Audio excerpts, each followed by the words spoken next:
What Hindenburg Research's takedown of block says about money and crime. Expecting centralized money services to halt crime only helps politicize money and disempower users. On March 23, Hindenburg Research released a lengthy research report alleging in part that the Cash App payments tool created by Jack Dorsey's Block SQ, formerly Square, has been rampantly abused by criminals and that Block hasn't taken sufficient steps to halt that activity. Hindenburg is a fairly new but widely respected research-based short seller that has successfully exposed fraud at companies such as Nikola and NKLA. Observers have so far found Block's rebuttals of the report unconvincing and even evasive. The allegations are serious for Block and the fintech sector and deserve attention from the crypto industry, too. Cash App is a significant Bitcoin on-ramp for one thing, and so there are potentially direct impacts. This article is excerpted from the Node CoinDesk's daily roundup of the most pivotal stories in blockchain and crypto news. You can subscribe to get the full newsletter here. But more deeply, the unsurprising discovery that Cash App has been a vector for criminal transactions and identity fraud helps cast enduring criticisms of cryptocurrency in a more nuanced light. On the most superficial level, it's an opportunity for some satisfying but low IQ whataboutism. SN.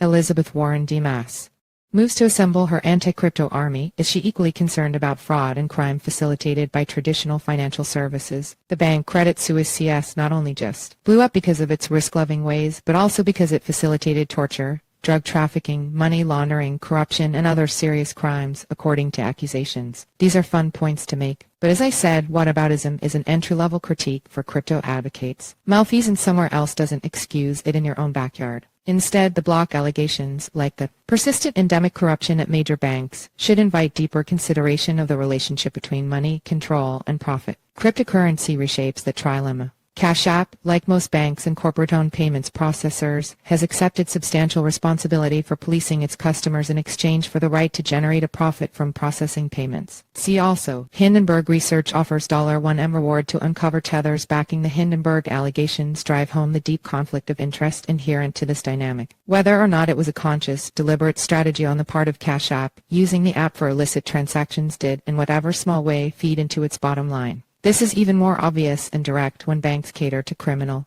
customers, not all networks. A more generous take would be that it's unreasonable to expect even the most pure-hearted payments operator to block all criminal activity. They are dealing with millions of customers, and those looking to evade control systems will always find loopholes. Even in its attempts to blunt Hindenburg's allegations, the best Block can do is say that only 3% of activity on Cash App is from unverified users, that is, those whose real-world identity is unclear. While not quite an index of criminal activity, that ratio is vastly higher than the sub-1% proportion of criminal activity on public blockchains, according to Chainalysis. Neither of these is a good thing. But blockchains have at least two major advantages in the discussion of financial enforcement. The first, and most immediately important, is transparency. Most public blockchains retain records of all transactions, and sleuths can often follow the trail to the really bad guys. Both banks and corporate rails like Cash App are relatively opaque by comparison, their workings accessible only to law enforcement and regulators backed by state power. If then, that makes it much more likely that enforcement will be a game of selective whack-a-mole, with politics potentially affecting who gets bopped first and hardest. Crypto offers a framework that removes both selective censorship and the profit motive from financial infrastructure, cutting the Gordian knot of politicized payments. Bitcoin miners don't have the individual power to block payments on the network. That puts responsibility for controlling what people do with their money back in the hands of law enforcement where it belongs. See also, David Z.